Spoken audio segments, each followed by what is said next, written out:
시어머님, 그거 버리실 거죠? 저는 방금 며느리 소피아의 입에서 나온 말을 믿을 수가 없었습니다. 제가 석 달 동안 한 땀 한 땀 정성 들여 수놓은 손수건을 들고 있는 소피아의 얼굴에는 대놓고 경멸이 가득했죠. 71살 박금자. 남들이 보기엔 그저 동대문 봉제 공장에서 잔뼈가 굵은 평범한 할머니일 뿐입니다. 하지만 저에게는 아무도 모르는 비밀이 하나 있었죠. 30년 전 파리를 뒤흔들었던 그 이름. 아니, 지금은 그런 게 무슨 소용이겠습니까? 어머니, 이거 받으셨어요? 아들 준호가 거실로 들어오며 물었습니다. 정형외과 과장이 된 아들은 언제나 바빴고 저와 소피아 사이에서 눈치만 보고 있었죠. 응, 너희 집들이 선물이야. 새 집에는 새 복이 들어와야지. 저는 애써 웃으며 말했습니다. 소피아가 이탈리아어로 뭐라고 중얼거리더니 옆에 있던 친구에게 전화를 걸었습니다. 마머 미어, 믿을 수 없어. 시어머니가 이런 촌스러운 걸 선물이라고 주셨어. 1970년대도 아니고 이탈리아어를 모르는 줄 아는 모양이었습니다. 저는 가만히 차를 마시며 못 들은 척했죠. 20대 시절 파리와 밀라노를 오가며 익힌 4개 국어를 할 줄 안다는 걸 굳이 알릴 필요는 없으니까요. 소피아야, 그래도 어머니가 정성스럽게 만드신 거잖아. 준호가 조심스럽게 말했지만 소피아는 코웃음을 쳤습니다. 정성? 오빠, 난 밀라노 패션 스쿨을 나왔어. 이딴 싸구려 자수가 얼마나 촌스러운지 알아? 명품 브랜드들이 왜 비싼지 아냐고. 그 순간 제 가슴 한편이 서늘해졌습니다. 싸구려라. 제가 17살에 평화시장에서 처음 배운 프랑스 자수 기법을 54년간 갈고 닦아 완성한 제 나름의 스타일을 그렇게 표현하다니. 소피아의 워크룸이 보였습니다. 샤넬, 구찌, 프라다. 온갖 명품 브랜드의 로고가 벽을 가득 메우고 있었죠. 그리고 책상 위에는 노트북이 펼쳐져 있었는데 화면에는 어디서 많이 본 듯한 디자인 스케치가. 오늘은 소피아의 패션 브랜드 런칭 파티가 있는 날이었습니다.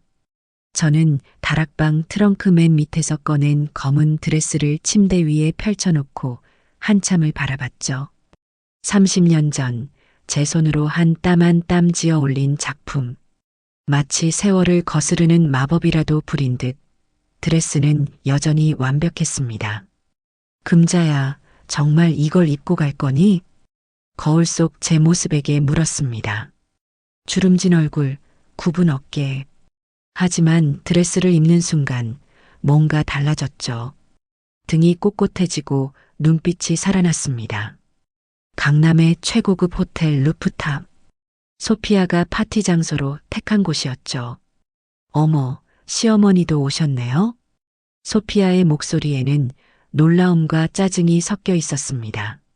초대하지도 않았는데 왔다는 표정이었죠. 준호가 꼭 오라고 했더구나. 아, 그래요? 그런데 어머니, 그 드레스? 소피아의 시선이 제 드레스에 멈췄습니다. 뭔가 이상하다는 듯한 표정이었죠. 파티장은 이미 사람들로 가득했습니다. 소피아의 패션계 친구들, 인플루언서들, 그리고 기자들까지. 화려한 샴페인 잔들이 번쩍거리는 가운데 저는 구석 자리를 찾아 앉았습니다. 자, 여러분, 오늘의 주인공을 소개합니다. 밀라노 패션 스쿨을 수석으로 졸업한 소피아 김. 사회자의 멘트에 박수가 쏟아졌습니다. 소피아가 무대 위로 올라갔죠. 감사합니다. 오늘 제가 론칭하는 브랜드 소피아 까사는 이탈리아 감성과 한국의 미를 결합한. 소피아의 연설이 이어지는 동안 저는 주변을 둘러봤습니다.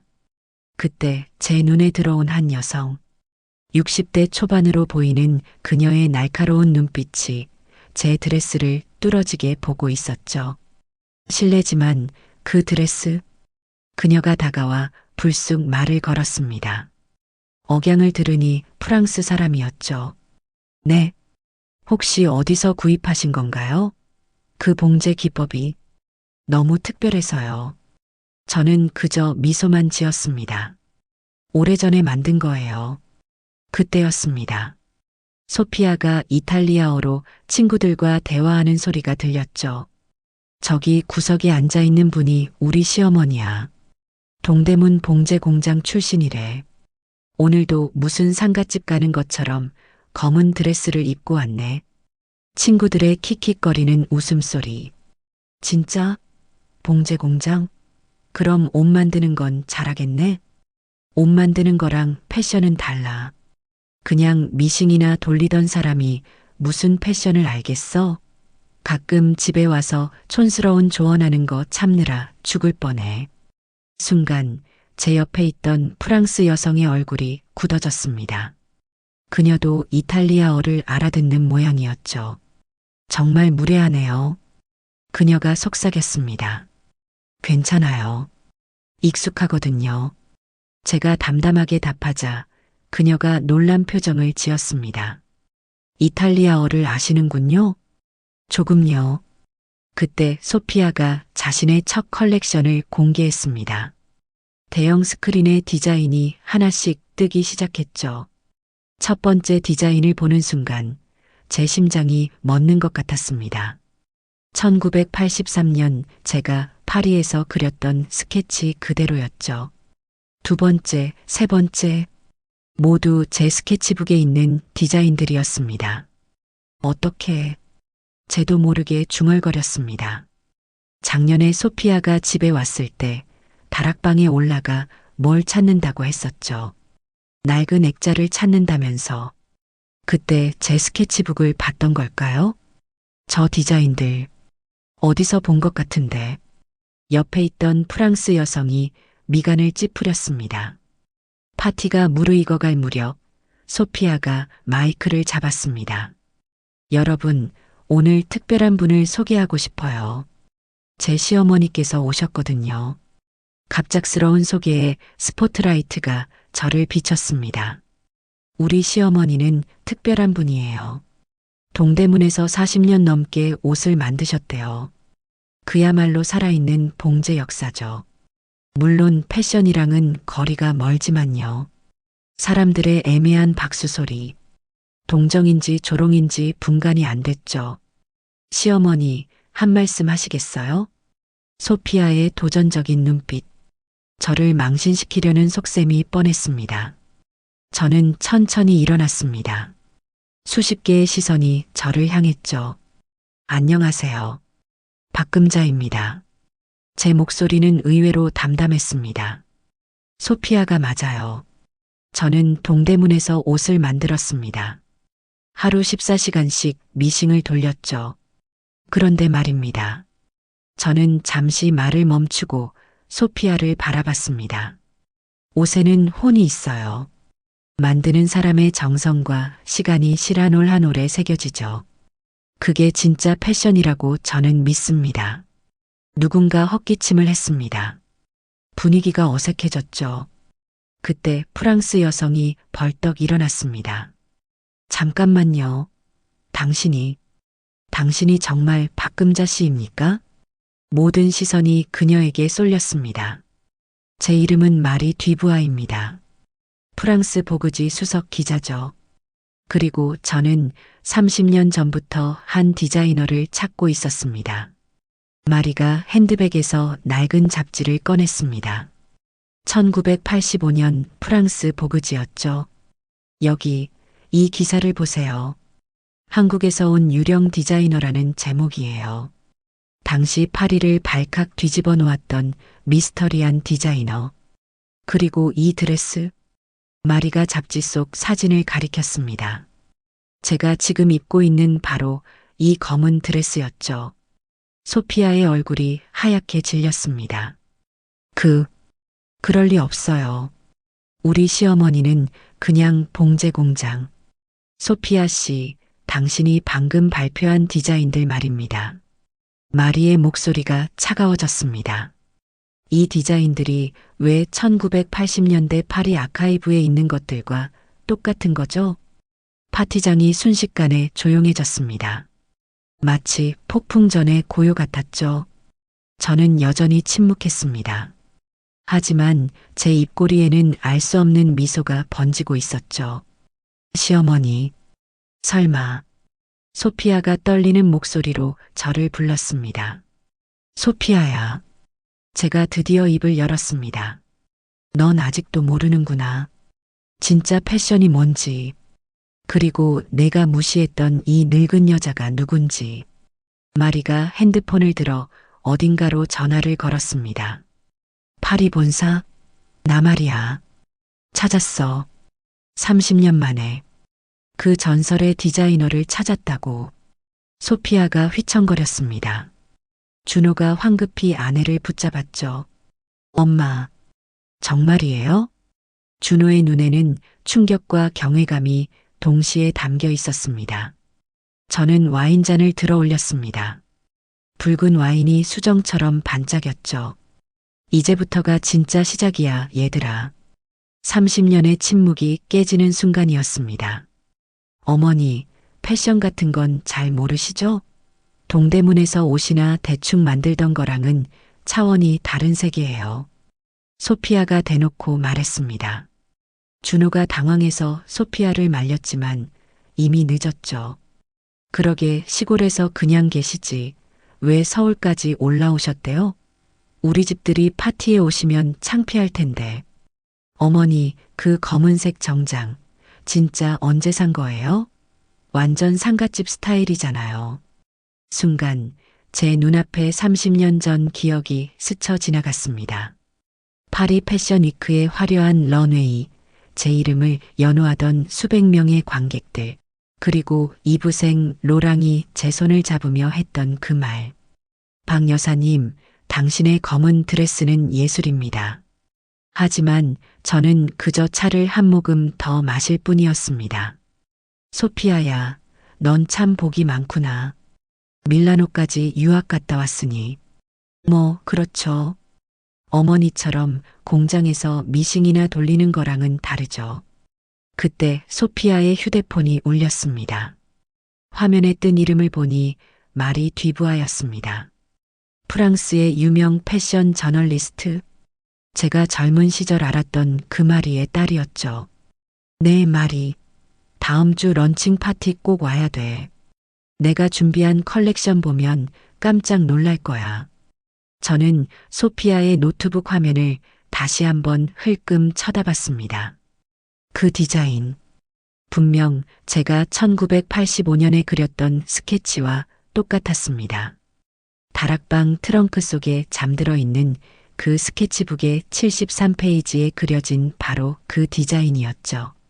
어머니, 가실 때 됐죠?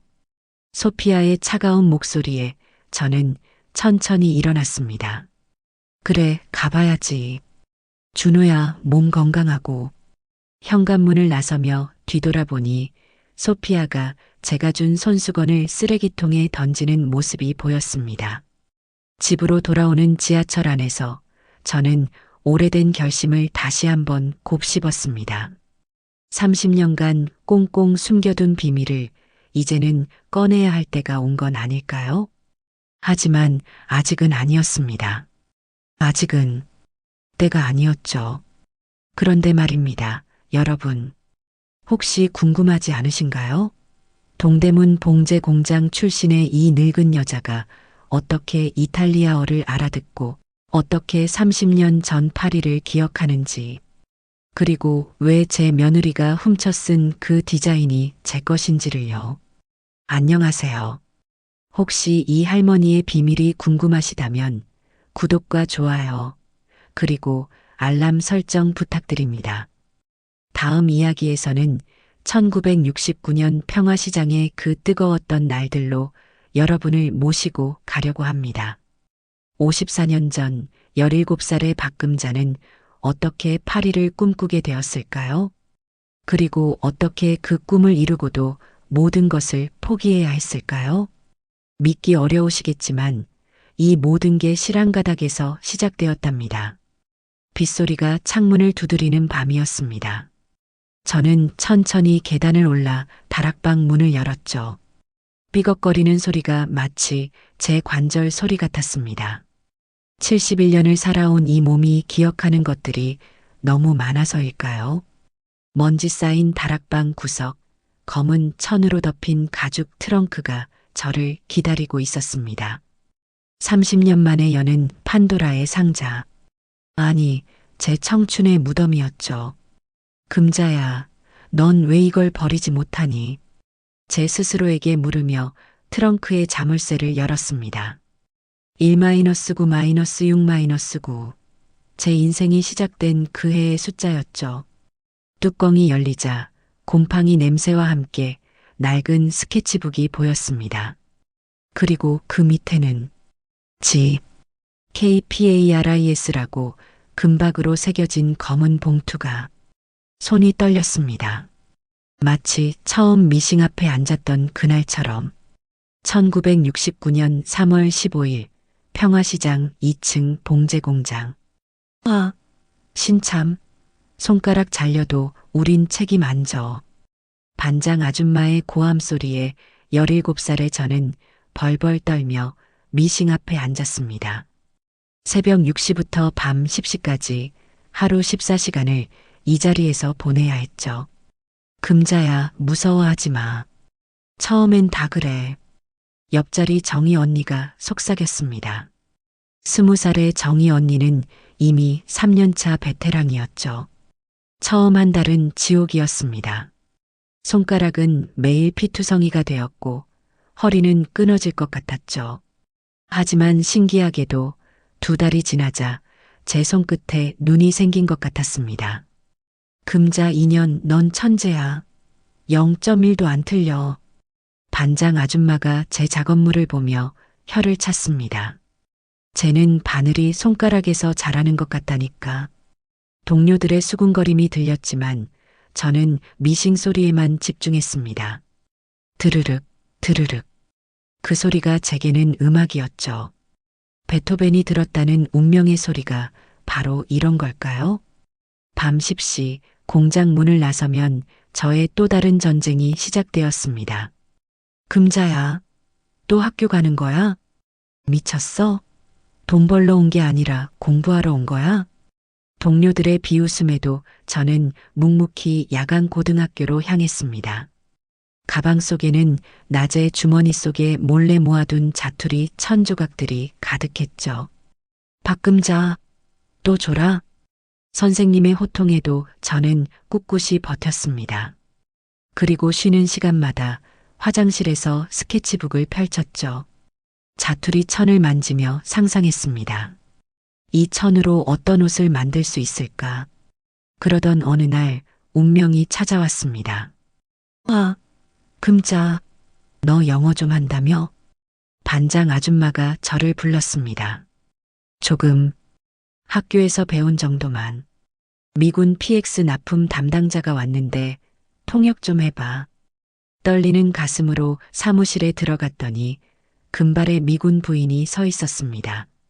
메리 윌슨, 주한미군 대령의 부인이었죠. Can you understand this design? 메리가 들고 있던 것은 프랑스 보그지였습니다.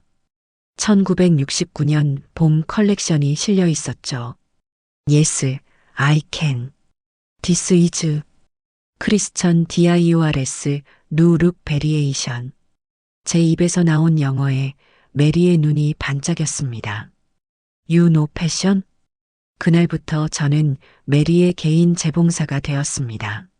낮에는 공장에서, 저녁에는 메리의 집에서 일했죠. 그리고 메리는 제게 보물 같은 선물을 주었습니다. 금자, 이거 내가 가져. 나는 이제 미국으로 돌아가니까. 상자 가득 담긴 프랑스 보그지와 패션 교재들. 그리고 파리 패션 스쿨의 통신 교육 신청서까지. You have talent, KUMJA. DONT waste it. 메리가 떠난 후 저는 미친 듯이 공부했습니다. 새벽 4시에 일어나 프랑스어를 독학하고 점심시간엔 디자인을 스케치하고 밤엔 메리가 남긴 교재로 패션을 공부했죠. 그리고 1년 후 믿을 수 없는 일이 일어났습니다. 박금자 씨 축하합니다. 파리 패션스쿨 통신교육 최우수 졸업생으로 선정되었습니다. 떨리는 손으로 받은 졸업장. 그리고 그 밑에 쓰여 있던 한 줄. 파리 본교 연수 초청 마이너스 전액 장학금 지원. 다시 현재로 돌아와 저는 봉투 속에서 그때의 졸업장을 꺼냈습니다. 누렇게 변색되었지만 금박 글씨는 여전히 선명했죠. 그 밑에는 더 놀라운 것들이 있었습니다. 1972년부터 1985년까지 제가 파리와 밀라노를 오가며 KPARIS라는 이름으로 활동했던 모든 기록들이. 할머니, 뭐 하세요? 갑자기 들린 목소리에 깜짝 놀랐습니다. 언제 왔는지 손자 민준이가 다락방 입구에 서 있었죠. 아, 민준아. 할머니, 옛날 물건 정리하는 중이야. 우와, 이게 뭐예요? 프랑스어예요? 민준이가 졸업장을 보며 눈을 동그랗게 떴습니다. 할머니가 파리 패션스쿨을 나왔어요? 대박. 우리 엄마보다 더 대단한 거잖아요. 쉿, 민준아. 이건 우리끼리 비밀이야. 왜요? 이렇게 대단한데. 민준이의 맑은 눈을 보며 저는 씁쓸하게 웃었습니다. 때로는 침묵이 가족을 지키는 방법이란다. 하지만 오늘 소피아가 제 손수건을 쓰레기통에 버리는 순간 그 침묵의 이유가 사라졌습니다. 트렁크 깊은 곳에서 검은 벨벳 상자를 꺼냈습니다. 그 안에는 1985년 파리 패션 위크 올해의 신인상 트로피가. 비록 받지 못한 상이지만 최종 후보의 증표였죠. 박금자, 이제 시작이야. 저는 거울 속 제 모습을 보며 중얼거렸습니다. 71살, 늦었다고 생각할 수도 있지만 실황가닥처럼 질긴 제 인생은 아직 끝나지 않았으니까요. 내일은 소피아의 런칭 파티가 있는 날. 30년간 잠들어 있던 그 검은 드레스를 다시 꺼낼 때가 왔습니다. 오늘은 소피아의 패션 브랜드 런칭 파티가 있는 날이었습니다. 저는 다락방 트렁크 맨 밑에서 꺼낸 검은 드레스를 침대 위에 펼쳐놓고 한참을 바라봤죠. 30년 전 제 손으로 한 땀 한 땀 지어 올린 작품. 마치 세월을 거스르는 마법이라도 부린 듯 드레스는 여전히 완벽했습니다. 금자야, 정말 이걸 입고 갈 거니?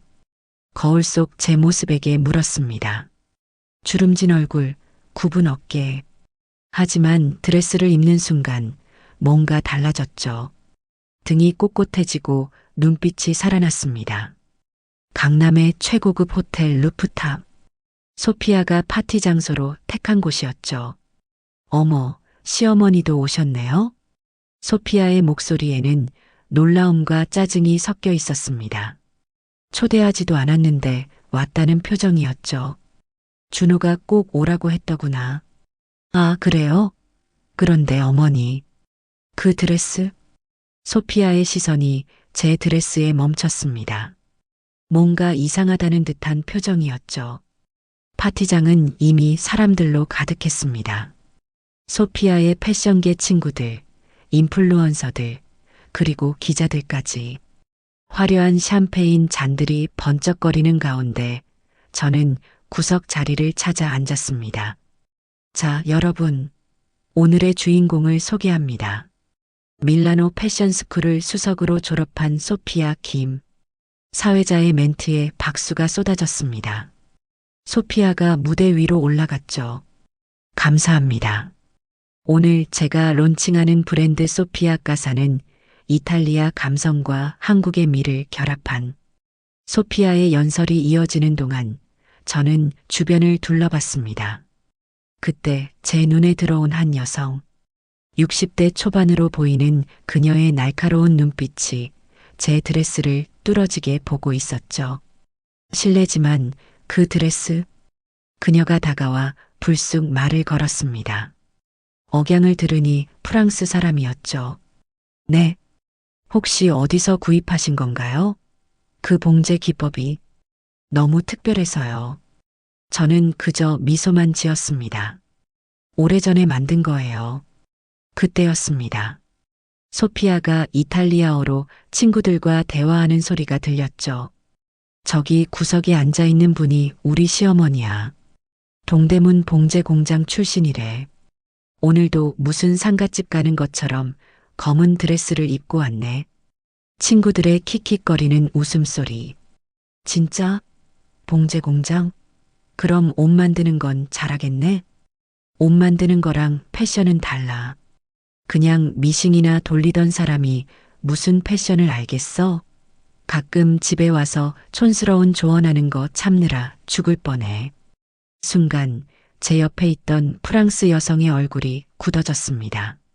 그녀도 이탈리아어를 알아듣는 모양이었죠. 정말 무례하네요. 그녀가 속삭였습니다. 괜찮아요. 익숙하거든요. 제가 담담하게 답하자 그녀가 놀란 표정을 지었습니다. 이탈리아어를 아시는군요? 조금요. 그때 소피아가 자신의 첫 컬렉션을 공개했습니다. 대형 스크린에 디자인이 하나씩 뜨기 시작했죠. 첫 번째 디자인을 보는 순간 제 심장이 멎는 것 같았습니다. 1983년 제가 파리에서 그렸던 스케치 그대로였죠. 두 번째, 세 번째, 모두 제 스케치북에 있는 디자인들이었습니다. 어떻게, 제도 모르게 중얼거렸습니다. 작년에 소피아가 집에 왔을 때 다락방에 올라가 뭘 찾는다고 했었죠. 낡은 액자를 찾는다면서. 그때 제 스케치북을 봤던 걸까요? 저 디자인들 어디서 본 것 같은데. 옆에 있던 프랑스 여성이 미간을 찌푸렸습니다. 파티가 무르익어갈 무렵 소피아가 마이크를 잡았습니다. 여러분, 오늘 특별한 분을 소개하고 싶어요. 제 시어머니께서 오셨거든요. 갑작스러운 소개에 스포트라이트가 저를 비췄습니다. 우리 시어머니는 특별한 분이에요. 동대문에서 40년 넘게 옷을 만드셨대요. 그야말로 살아있는 봉제 역사죠. 물론 패션이랑은 거리가 멀지만요. 사람들의 애매한 박수 소리, 동정인지 조롱인지 분간이 안 됐죠. 시어머니, 한 말씀 하시겠어요? 소피아의 도전적인 눈빛, 저를 망신시키려는 속셈이 뻔했습니다. 저는 천천히 일어났습니다. 수십 개의 시선이 저를 향했죠. 안녕하세요. 박금자입니다. 제 목소리는 의외로 담담했습니다. 소피아가 맞아요. 저는 동대문에서 옷을 만들었습니다. 하루 14시간씩 미싱을 돌렸죠. 그런데 말입니다.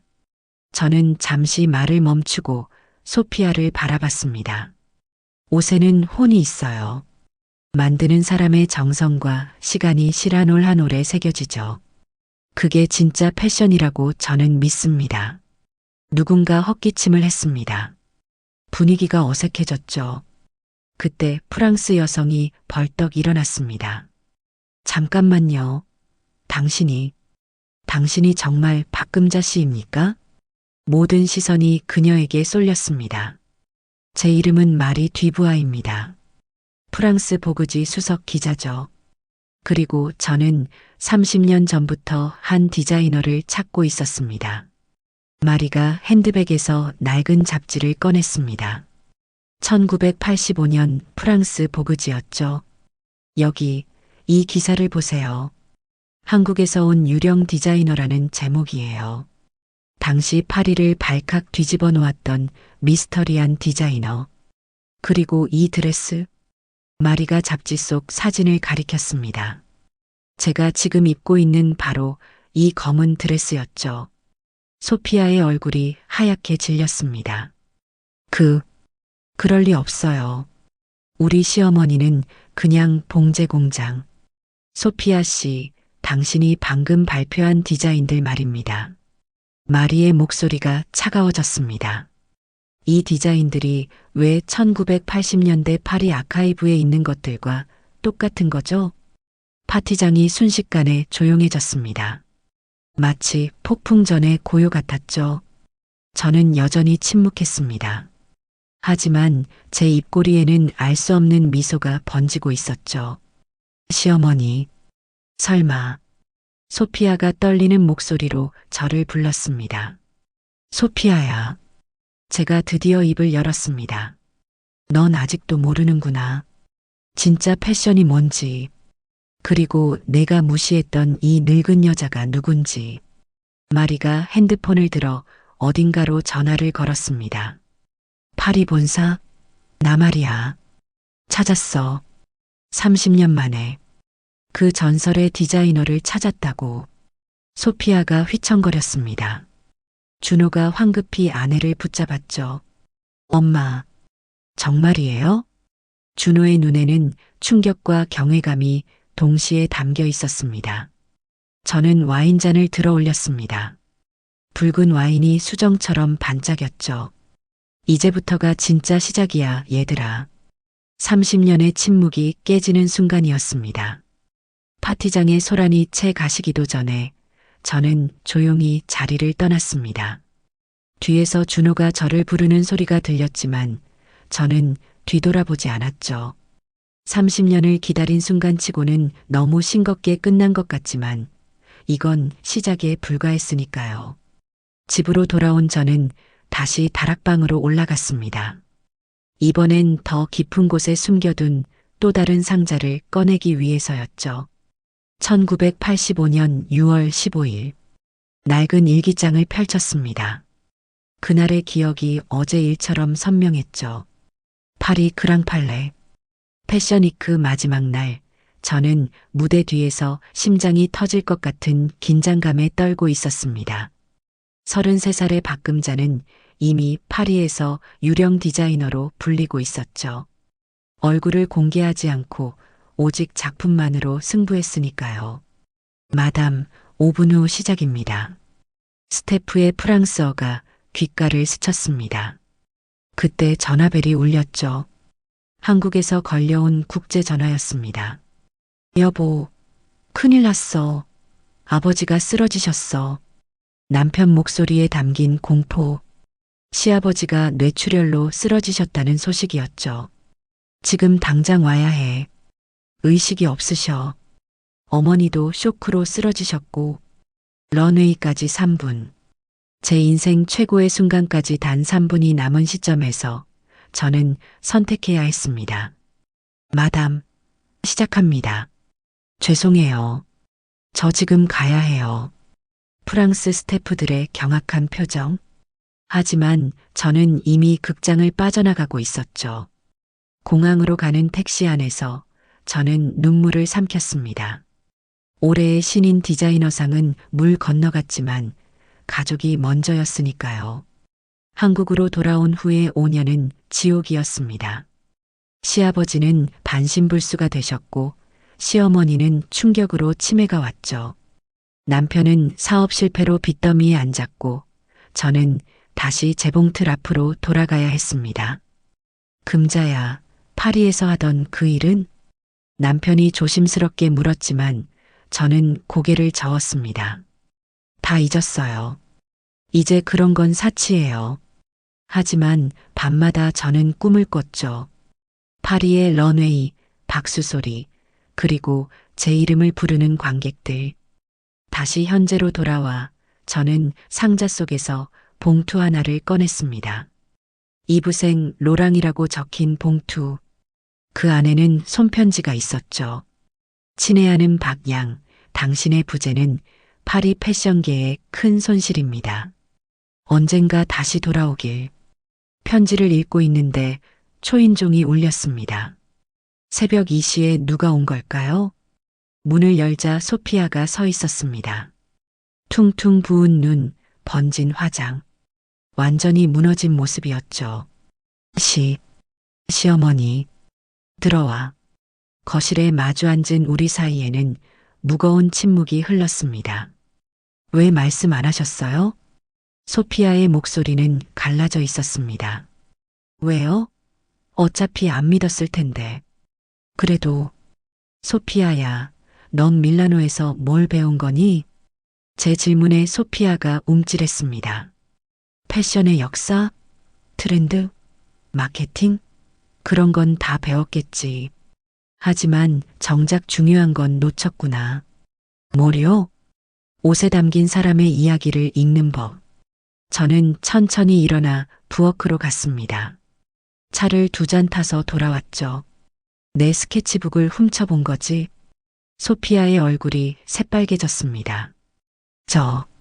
저는 그냥 참고만. 참고, 그게 내가 배운 패션이니? 죄송해요. 정말 죄송해요. 하지만 전 정말 몰랐어요. 시어머니가 그런 분인 줄. 그런 분이면 훔치면 안 되고 동대문 출신이면 훔쳐도 되는 거니? 소피아가 고개를 떨궜습니다. 눈물이 뚝뚝 떨어졌죠. 전 정말 최악이에요. 시어머니를 무시하고 조롱하고. 그래, 넌 최악이었어. 제 단호한 말에 소피아가 흠칫했습니다. 하지만 아직 끝은 아니야. 네, 너도 배울 수 있어. 진짜 패션이 뭔지. 그때 또 초인종이 울렸습니다. 이번엔 준호였죠. 아마 아내를 찾아온 모양이었습니다. 엄마. 들어오자마자 준호가 저를 껴안았습니다. 엄마가 그런 분인 줄 정말 몰랐어요. 제가 너무 불효했어요. 아니야, 준호야. 내가 뭘 알았겠니? 우리 셋은 거실에 둘러앉았습니다. 마치 처음으로 진짜 가족이 된 것 같은 느낌이었죠. 그런데 엄마 왜 다시 시작 안 하셨어요? 그 정도 경력이면. 준호야, 난 선택한 거야. 패션보다 가족을 선택했어. 후회는 없어. 다만, 이제는 좀 다르게 하고 싶구나. 저는 소피아를 바라봤습니다. 너와 함께. 저요? 소피아의 눈이 휘둥그레졌습니다. 넌 기술이 있어. 젊음도 있고. 다만 영혼이 없을 뿐이지. 시어머니, 나는 영혼은 있지만 이제 늙었어. 시간도 얼마 안 남았고. 창밖으로 새벽빛이 스며들기 시작했습니다. 우리가 함께 한다면 어떨까? 정말 저와 함께 하시겠어요? 제가 그런 짓을 했는데도. 소피아야, 실수는 누구나 해. 중요한 건 그 다음이야. 저는 상자에서 또 다른 봉투를 꺼냈습니다. 스위스 은행 로고가 찍힌 봉투였죠. 이게 뭐예요? 내 비밀 중 하나야. 30년 전 파리에서 번 돈을 스위스 은행에 넣어뒀거든. 그때 가치로 5억 프랑. 지금 가치로 환산하면. 준호가 핸드폰 계산기를 두드렸습니다. 300억. 엄마, 이게 진짜예요? 그래. 그리고 이것보다 더 중요한 게 있어. 마지막 봉투. 그 안에는 집, KPARIS 브랜드 권리 증서가 있었습니다. 이 브랜드는 아직 살아있어. 법적으로도, 그리고 파리 패션계 전설로도. 소피아가 서류를 보며 손을 떨었습니다. 이걸 저와 함께. 조건이 있어. 저는 소피아의 눈을 똑바로 봤습니다. 첫째, 넌 처음부터 다시 배워야 해. 바느질부터. 네. 둘째, 우리가 버는 돈의 절반은 어려운 이들을 위해 써야 해. 당연하죠. 셋째, 저는 잠시 말을 멈췄습니다. 앞으로 날 엄마라고 불러. 소피아의 눈에서 눈물이 폭포처럼 쏟아졌습니다. 엄마. 처음으로 진심이 담긴 그 한마디에 저도 그만 울고 말았죠. 준호가 우리 둘을 껴안았습니다. 우리 가족, 이제 진짜 시작이네요.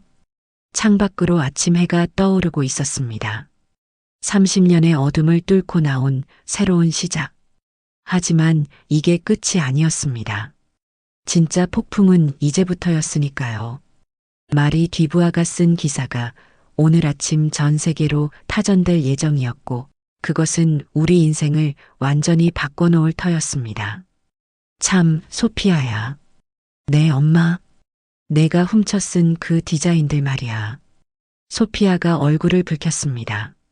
실은 그것들은 내 최악의 작품들이었어. 네. 진짜는 아직 공개 안 했지. 저는 미소를 지으며 다락방을 가리켰습니다. 가자. 진짜 보물을 보여줄게. 파티가 끝나고 사흘째 되는 아침이었습니다. 저는 여느 때처럼 된장찌개를 끓이고 있었죠. 팔팔 끓는 찌개처럼 제 인생도 이제 다시 끓어오르고 있었지만 겉으로는 평온함을 유지하려 애썼습니다. 띵동. 초인종 소리에 문을 열자 뜻밖의 손님이 서 있었습니다. 마리 뒤부아. 파티장에서 저를 알아본 그 프랑스 여기자였죠. 안녕하세요, 박금자 씨.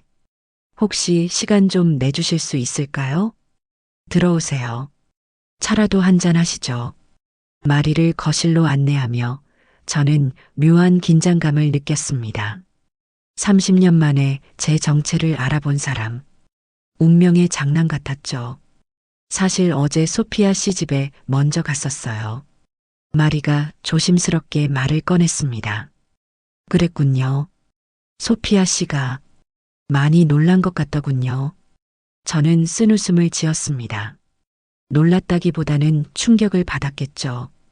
어제 소피아의 집, 초인종을 누르는 마리 뒤부아의 표정은 단호했다고 합니다. 소피아가 문을 열자 마리는 단도직입적으로 물었죠. 소피아 씨, 당신 시어머니가 누군지 정말 모르셨나요? 무슨 말씀이신지. 소피아가 당황하며 말끝을 흐렸습니다. 이걸 보세요. 마리가 가방에서 낡은 잡지 뭉치를 꺼냈죠. 1983년부터 1985년까지의 프랑스 보그지 엘르 마리끌레르. 여기 이 기사들을 보세요. 한국에서 온 유령 디자이너. 동양의 신비를 담은 검은 드레스. 파리를 뒤흔든 미스터리 디자이너. 페이지를 넘길 때마다 소피아의 얼굴은 점점 창백해졌다고 합니다. 이게 정말 우리 시어머니라고요? 이 사진을 보세요. 비록 얼굴은 가려져 있지만 이 손, 바느질하는 이 손의 각도, 자세, 그리고 이 특별한 스티치 기법. 마리가 확대한 사진을 가리켰습니다. 파티에서 박금자 씨가 입었던 그 드레스와 완전히 같은 기법이에요. 이건 아무나 흉내낼 수 없는 거예요. 하지만 시어머니는 동대문 봉제 공장. 소피아 씨, 당신 정말 몰랐어요?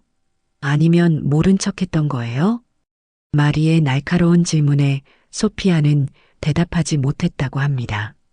다시 현재 제 집 거실.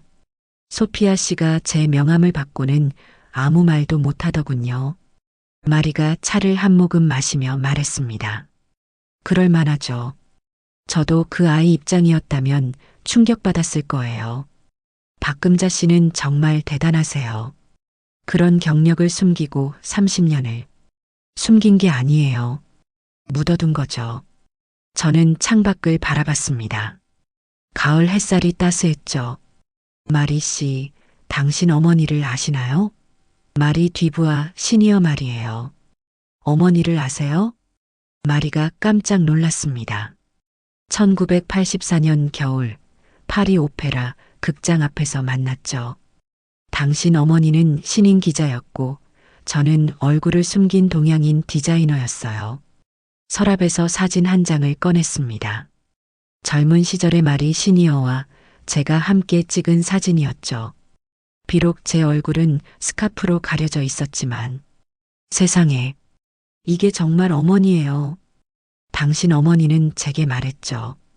언젠가 당신의 정체가 밝혀지는 날, 그게 진짜 전설이 되는 날일 거라고. 마리의 눈에 눈물이 맺혔습니다. 어머니가 돌아가시기 전에 제게 부탁하셨어요. 꼭 그 한국인 디자이너를 찾아달라고. 못다한 인터뷰를 완성해달라고. 그래서 30년을 찾아다닌 거군요. 네. 그리고 드디어 찾았죠. 마리가 태블릿을 꺼냈습니다. 박금자 씨, 이걸 보세요. 화면에는 프랑스 보그 본사에서 온 이메일이 떠 있었습니다.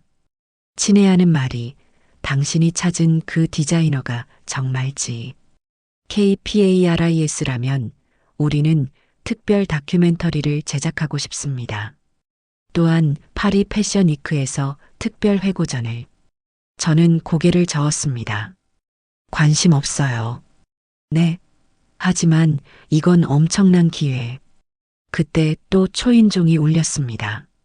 문을 열자 소피아가 서 있었죠. 눈이 퉁퉁 부어 있었습니다.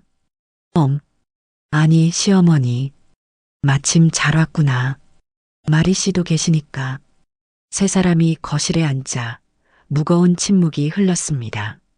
마리 씨가 보그 본사에서 온 제안을 보여주더구나. 보셨군요.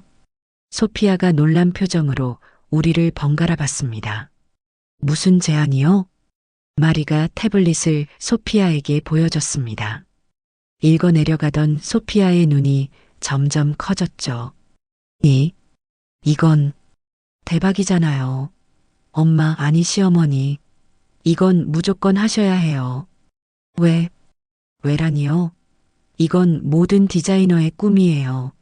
파리 패션 위크 특별전이라니. 소피아야, 넌 정말 그게 중요하니? 제 질문에 소피아가 멈칫했습니다. 그럼 뭐가 중요한가요?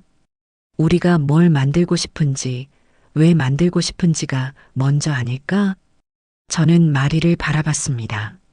마리 씨, 전 제안을 받아들이겠어요.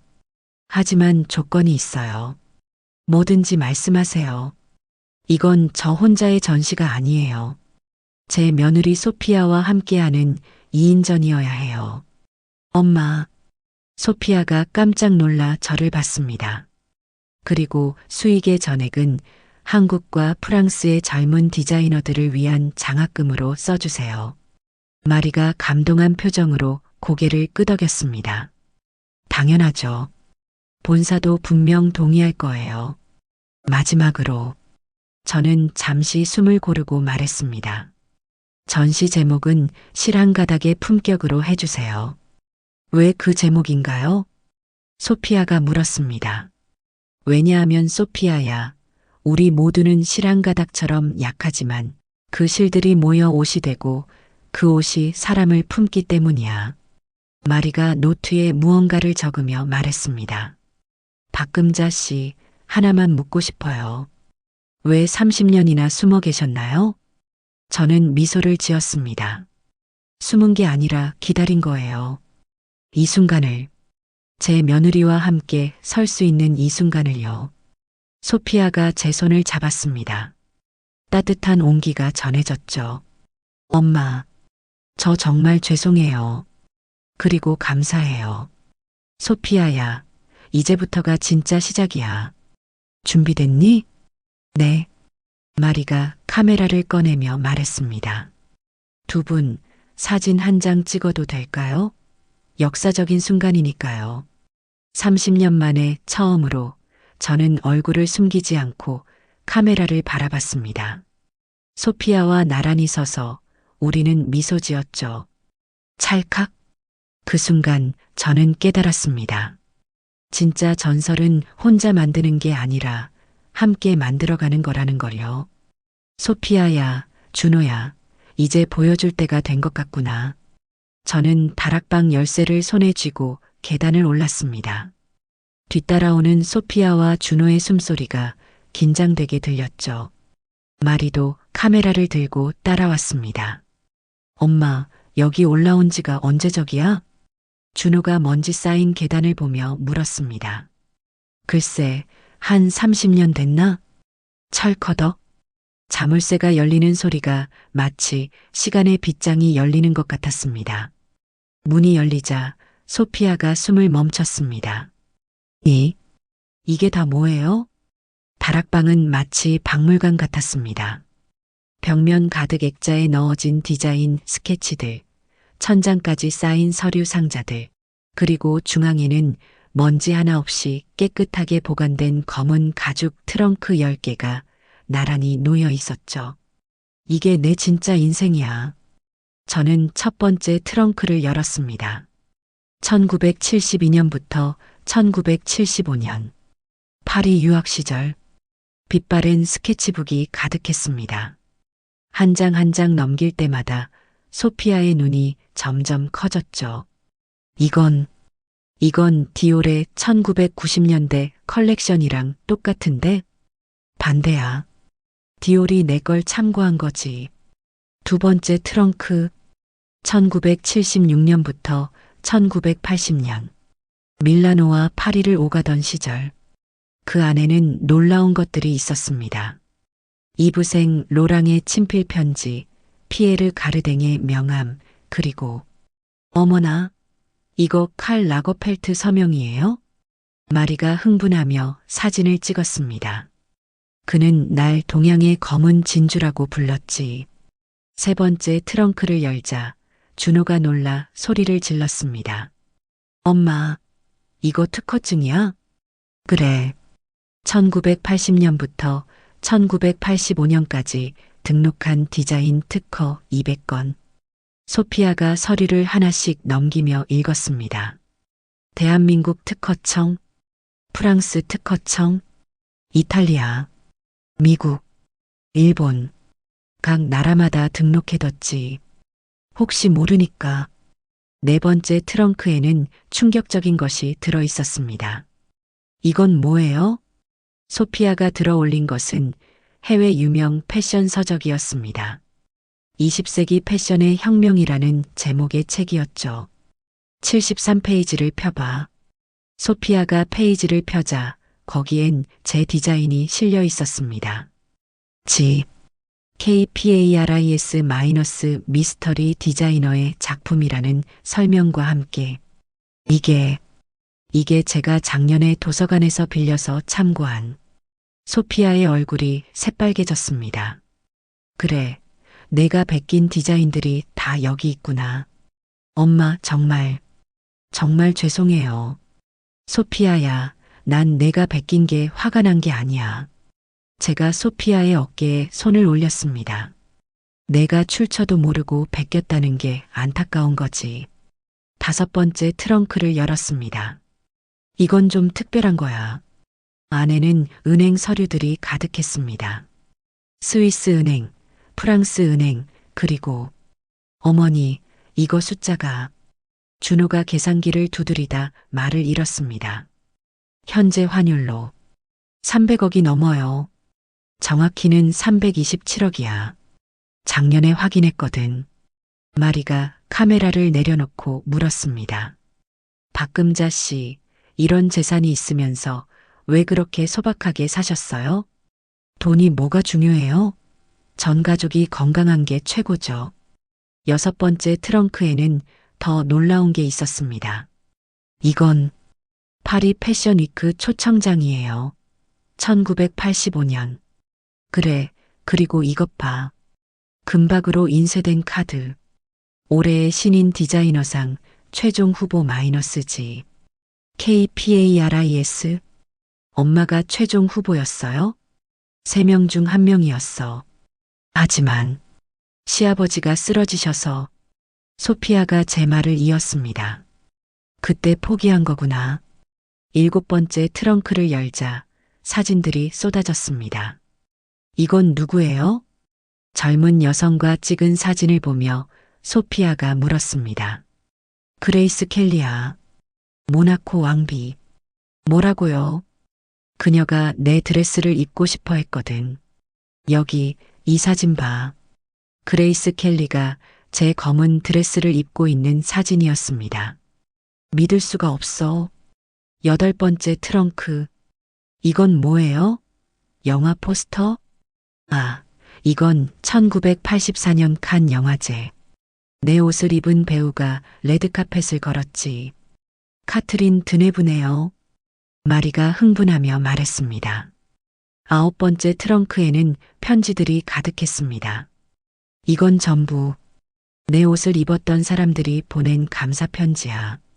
소피아가 편지를 하나씩 읽었습니다.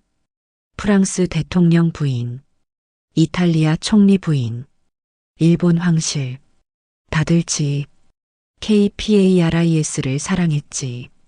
마지막 10번째 트렁크를 열기 전 저는 잠시 망설였습니다. 이건 좀 특별해. 트렁크를 열자 그 안에는 단 하나의 드레스만 있었습니다. 순백의 웨딩드레스였죠. 어머, 이거 내가 만든 유일한 웨딩드레스야. 1985년 12월에 완성했지. 누구를 위해서요? 나 자신을 위해서. 모두가 놀란 표정으로 저를 봤습니다. 파리에서 성공하면 이걸 입고 남편과 다시 결혼식을 하려고 했어. 하지만 할아버지가 돌아가셔서 준호가 눈시울을 붉혔습니다. 그래, 결국 한 번도 입어보지 못했네. 소피아가 드레스를 조심스럽게 들어 올렸습니다. 엄마, 이거 제가 입어봐도 될까요? 그래, 입어봐. 소피아가 드레스를 입고 나오자 모두가 숨을 멈췄습니다. 40년 전 드레스인데도 전혀 촌스럽지 않았죠. 완벽해요. 마리가 감탄했습니다. 그때 소피아가 무릎을 꿇었습니다. 엄마, 제가 진짜 죄송해요. 이런 대단한 분을 제가 무시하고 조롱하고. 일어나, 소피아야. 제가 소피아를 일으켜 세웠습니다. 과거는 과거야. 중요한 건 앞으로야. 준호가 물었습니다. 엄마, 그런데 왜 이제야 공개하는 거야? 저는 창밖을 바라봤습니다. 석양이 아름답게 물들고 있었죠. 때가 있는 법이야. 씨앗도 때가 되어야 꽃을 피우잖니. 소피아가 결의에 찬 목소리로 말했습니다. 엄마, 우리 집 KPARIS를 다시 살려요. 이번엔 제대로. 그래, 하지만 이름을 바꾸자. 왜요? 집 K&S KPARIS 금자와 수진. 우리 둘이서. 소피아의 눈에서 눈물이 흘렀습니다. 엄마. 마리가 감동적인 장면을 카메라에 담으며 말했습니다. 이건 정말 세기의 특종이에요. 저는 다락방을 둘러봤습니다. 30년간 잠들어 있던 제 청춘, 제 열정, 제 꿈들이 이제야 빛을 보게 되었죠. 자, 이제 진짜 일을 시작해볼까? 소피아와 준호가 힘차게 대답했습니다. 네. 다락방에서 내려오며 저는 생각했습니다. 실 한 가닥은 쉽게 끊어지지만 꼬아서 만든 실은 강철보다 강하다는 걸. 그리고 이제 우리 가족이라는 실이 얼마나 강한지 세상에 보여줄 차례라는 거요. 다락방에서 모든 진실을 본 다음 날 새벽 5시 소피아가 제 집 문을 두드렸습니다. 머리는 헝클어지고 눈은 충혈되어 있었죠. 밤을 꼬박 새운 모양이었습니다. 엄마. 현관문 앞에 선 소피아가 갑자기 무릎을 꿇었습니다. 소피아야, 뭐 하는 거니? 용서해 주세요. 제가 정말 죄송해요. 눈물로 범벅이 된 얼굴. 명품으로 치장하던 그 도도한 며느리의 모습은 온데간데 없었죠. 제가 엄마를 무시하고 조롱하고 심지어 도둑질까지. 일어나. 이웃들이 보면 뭐라 생각하겠니? 저는 소피아를 부축해 집 안으로 들였습니다. 거실 바닥에 주저앉은 소피아는 계속 흐느꼈죠. 엄마가 그런 대단한 분인 줄도 모르고. 소피아야. 저는 소피아의 어깨에 손을 올렸습니다. 내가 몰랐던 건 당연해. 내가 숨겼으니까. 하지만 제가 한 짓은. 그래, 넌 잘못했어. 하지만 더 큰 잘못은 뭔지 아니? 소피아가 고개를 들어 저를 봤습니다. 내가 패션을 공부했다면서 정작 옷의 본질은 모른다는 거야. 저는 소피아를 작업실로 데려갔습니다. 수십 년 된 미싱이 창가에 놓여 있었죠. 앉아봐. 네. 미싱 앞에 앉아보라고.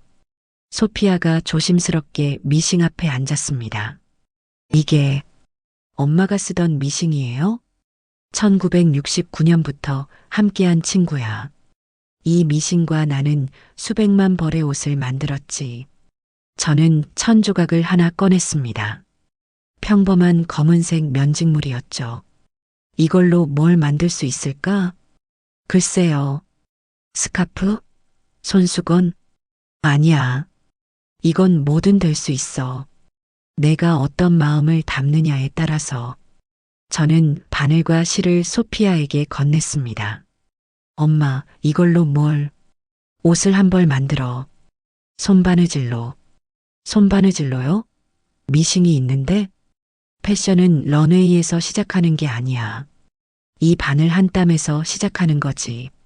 소피아가 당황한 표정으로 바늘을 들었습니다. 3일 줄게. 3일 밤낮으로 한 벌의 옷을 완성해봐. 3일이요? 그건 불가능. 불가능? 내가 밀라노에서 뭘 배웠는지 보여줘. 그렇게 소피아의 지옥 같은 3일이 시작되었습니다. 첫째 날. 아, 또 찔렸어. 소피아의 손가락에서 피가 났습니다. 10번도 넘게 바늘에 찔렸죠. 반창고 붙이고 계속해. 엄마, 이건 너무. 17살의 나는 하루에 14시간씩 이 일을 했어. 넌 고작 몇 시간인데 벌써 음을 내니? 소피아가 입을 다물고 다시 바느질을 시작했습니다. 밤 11시 소피아의 눈꺼풀이 무거워졌습니다. 졸리니? 아, 아니에요. 거짓말하지 마. 하지만 바늘을 잡은 손은 졸면 안 돼. 한 땀 한 땀에 정신이 깨어 있어야 해. 새벽 3시 소피아가 처음으로 10cm을 곱게 박았습니다. 엄마, 봐요. 드디어 일직선이에요. 그래, 이제 시작이야. 둘째 날, 소피아의 손가락은 부어올랐습니다. 밴드가 10개는 붙어 있었죠. 아파요. 너무 아파요. 아픔을 느껴봐. 그게 옷에 새겨질 거야. 무슨 말씀이세요? 옷은 만드는 사람의 이야기를 담아. 내 아픔도 노력도 정성도 다. 소피아가 묵묵히 바느질을 계속했습니다. 땀이 뚝뚝 떨어졌죠. 엄마는 어떻게 이걸 매일 하셨어요? 사랑하는 사람을 생각하며 했지. 이 옷을 입을 사람의 행복을 상상하며. 밤 10시 소피아의 작품이 조금씩 형태를 갖춰갔습니다. 이게 재킷이 되는 거예요? 내가 만드는 거야. 내가 결정해. 새벽 2시 소피아가 갑자기 울음을 터뜨렸습니다. 못하겠어요. 정말 못하겠어요. 그래, 그만둬도 돼. 네. 대신 넌 영원히 껍데기 디자이너로 남을 거야. 소피아가 눈물을 닦고 다시 바늘을 들었습니다. 셋째 날, 소피아의 손에는 물집이 가득했습니다. 하지만 눈빛은 달라져 있었죠. 엄마, 이상해요. 뭐가? 손이 아픈데. 마음은 편해져요. 그게 바로 옷의 영혼이 내 안에 들어오는 거야. 오후 3시, 소피아가 마지막 매듭을 지었습니다. 완성했어요. 비뚤비뚤했지만 소피아가 만든 첫 번째 손바느질 재킷이었습니다. 어때? 내가 만든 첫 작품? 못생겼어요. 정말 못생겼는데. 소피아가 재킷을 껴안으며 또 울었습니다. 왜 이렇게 소중한 거죠? 왜 이렇게 애착이 가죠? 그게 진짜 패션이야. 내 영혼이 담긴. 저는 소피아의 물집 잡힌 손을 잡았습니다. 이제야 내 손에 옷의 영혼이 깃들기 시작했구나. 소피아가 제 손을 꼭 잡았습니다. 엄마, 저 이제 알 것 같아요. 왜 엄마가 그 모든 걸 포기하고도 후회하지 않으셨는지. 왜일까? 사랑이잖아요. 가족에 대한 사랑. 저는 고개를 끄덕였습니다. 소피아야, 내가 제안 하나 할게. 뭐든지 들을게요. 집. KPARIS를 다시 살리자. 소피아의 눈이 반짝였습니다. 정말요? 단 조건이 있어. 저는 소피아를 똑바로 바라봤습니다. 첫째, 넌 처음부터 다시 배워야 해. 바느질부터 패턴, 재단까지 모든 걸. 네. 둘째, 우리가 만드는 모든 옷에는 정성과 사랑을 담아야 해. 돈이 목적이 되면 안 돼. 알겠어요. 셋째, 수익의 50%는 어려운 이웃을 위해 써야 해. 당연하죠. 넷째, 저는 잠시 말을 멈췄습니다. 넌 앞으로 나를 진심으로 엄마라고 불러야 해. 시어머니가 아니라. 소피아가 제게 달려들어 안겼습니다. 엄마, 엄마, 정말 감사해요. 마지막으로, 또 있어요? 이 재킷을 내 첫 컬렉션에 포함시켜? 네, 이 못생긴 걸요? 이게 내 시작이야. 시작을 잊으면 안 돼. 소피아가 재킷을 다시 바라봤습니다. 삐뚤삐뚤한 박음질, 삐뚤어진 단추 구멍. 하지만 그 안에는 3일간의 땀과 눈물이 담겨 있었죠. 엄마, 우리 정말 해낼 수 있을까요? 실한 가닥은 약해도 꼬아서 만든 실은 강하단다. 저는 창밖을 바라봤습니다. 해가 지고 있었죠. 우리 둘이 함께라면 세상 그 어떤 명품 브랜드보다 강한 실을 만들 수 있을 거야. 소피아가 결의에 찬 표정으로 말했습니다. 엄마, 파리로 가요. 그리고 세상에 보여주죠. 진짜 패션이 뭔지. 그 전에, 네. 일단 내 손부터 치료하자. 물집이 골무면 바늘을 못 잡거든. 우리는 서로를 보며 웃었습니다. 진짜 인생의 이막이 시작되는 순간이었죠. 2025년 10월 3일, 파리 그랑팔레. 저는 40년 만에 다시 이곳에 서 있었습니다. 71세의 나이로 돌아온 파리.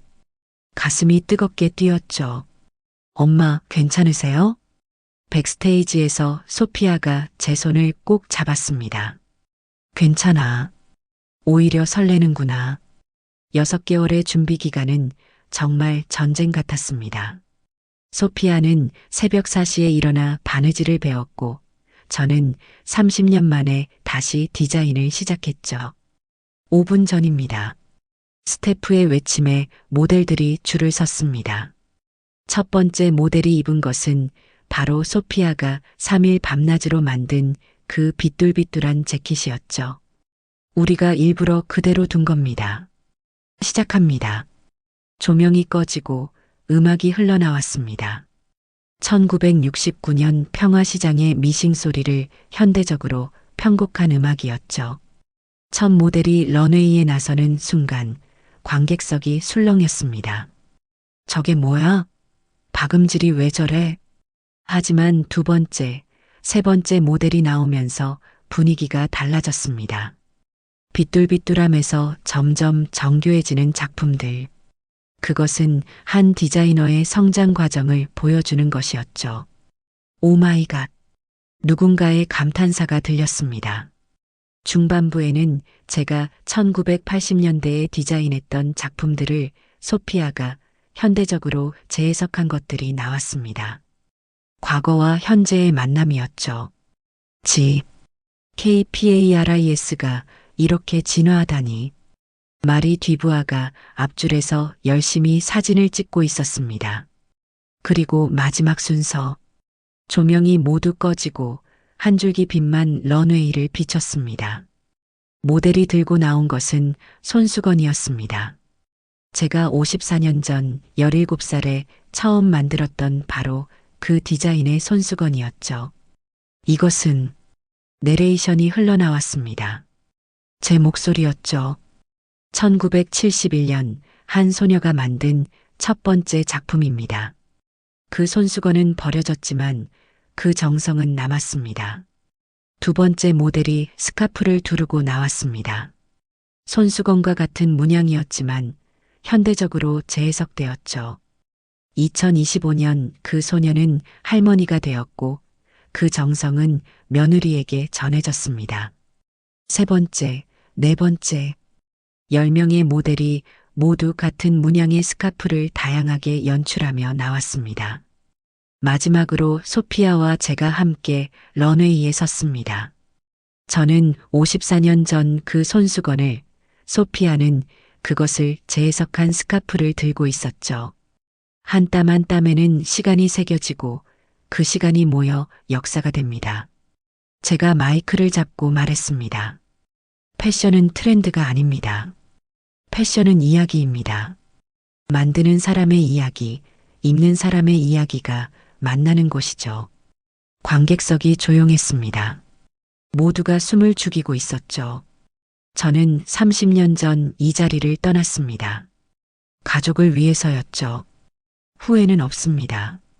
왜냐하면 저는 소피아를 바라봤습니다. 그 선택이 오늘 이 순간을 만들었으니까요. 소피아가 마이크를 받았습니다. 저는 시어머니를 무시했습니다. 동대문 출신이라고, 공장 출신이라고 얕봤죠. 하지만 진짜 패션이 뭔지 가르쳐 주신 분은 바로 이분입니다. 소피아가 무릎을 꿇고 제 손을 잡았습니다. 엄마, 감사합니다. 그리고 죄송합니다. 일어나, 소피아야. 제가 소피아를 일으켜 세우자 관객석에서 박수가 터져 나왔습니다. 한 명, 두 명. 모든 관객이 일어나 기립박수를 보냈죠. 브라보. 집. KPARIS. 함성이 쏟아졌습니다. 백스테이지로 돌아온 우리를 기다리고 있던 것은 준호와 민준이었습니다. 엄마, 할머니, 대박이었어요. 민준이가 뛰어와 안겼습니다. 우리 할머니가 제일 멋있어. 준호도 눈시울을 붉혔습니다. 엄마, 정말 자랑스러워요. 그때 마리가 급하게 뛰어왔습니다. 박금자 씨, 방금 프랑스 보그 편집장이 독점 인터뷰를 요청했어요. 그리고 에르메스에서 콜라보레이션 제안이. 마리 씨, 잠깐만요. 저는 손을 들어 마리를 멈췄습니다. 그런 건 내일 얘기하죠. 오늘은 가족과 함께 있고 싶어요. 소피아가 제 팔짱을 꼈습니다. 엄마, 우리 한국 음식 먹으러 가요. 파리에 새로 생긴 김치찌개 집이 있대요. 김치찌개? 파리에서? 네. 평화시장 근처 분식집 사장님 아들이 차렸대요. 우리는 모두 웃었습니다. 쇼장을 나서며 저는 뒤를 한번 돌아봤습니다. 40년 전 포기했던 꿈의 무대. 하지만 전혀 아쉽지 않았죠. 그때의 포기가 있었기에 오늘의 완성이 있었으니까요. 일주일 후 서울 자택. 엄마, 이거 보셨어요? 소피아가 노트북을 들고 뛰어왔습니다. 파리 패션 위크 최고의 화제작. 집. KPARIS. 전 수익의 50% 장학금 기부 약속. 기사 제목이었죠. 벌써 신청자가 3,000명이 넘었대요. 그래. 그럼 우리 더 열심히 일해야겠네. 저는 다시 미싱 앞에 앉았습니다. 1969년부터 함께한 이 낡은 미싱이 정겹게 느껴졌죠. 엄마는 왜 아직도 이 미싱을 쓰세요? 소피아야, 이 미싱이 내 시작이거든. 시작을 잊으면 끝도 없는 거야. 소피아가 제 옆에 앉았습니다. 엄마, 저도 가르쳐 주세요. 미싱 쓰는 법. 그래, 천천히 배우면 돼. 드르륵, 드르륵. 미싱 소리가 작업실에 울려 퍼졌습니다. 창밖으로 가을 햇살이 들어왔죠. 평화시장이 보이는 이 창가에서 저는 54년 전 그 소녀를 다시 만났습니다. 품격은 학벌이 아니라 한 땀 한 땀에 깃든 정성에서 나오는 거야. 제가 중얼거리자 소피아가 고개를 끄덕였습니다. 엄마, 저도 이제 알아요. 진짜 품격이 뭔지. 우리는 서로를 보며 미소 지었습니다. 실한 가닥은 약하지만 그 실들이 모여 천이 되고, 천이 모여 옷이 되고, 옷이 사람을 품듯이 우리의 이야기도 그렇게 이어질 것입니다. 대대손손 한 땀 한 땀 정성을 다해서. 여러분, 여기까지가 저 박금자의 이야기였습니다. 71살에 다시 시작한 도전. 며느리와 함께 이뤄낸 기적. 이 이야기가 여러분께 작은 용기가 되었으면 좋겠네요. 나이가 많다고, 학벌이 없다고, 늦었다고 포기하지 마세요. 실한가닥의 품격은 바로 포기하지 않는 마음에서 나오니까요. 저처럼 평범한 할머니도 해냈잖아요. 여러분도 할 수 있습니다. 오늘 제 이야기가 마음에 드셨다면 구독과 좋아요 꾹 눌러주세요. 그리고 댓글로 여러분의 이야기도 들려주세요. 포기하고 싶었던 순간, 다시 일어선 순간들을요.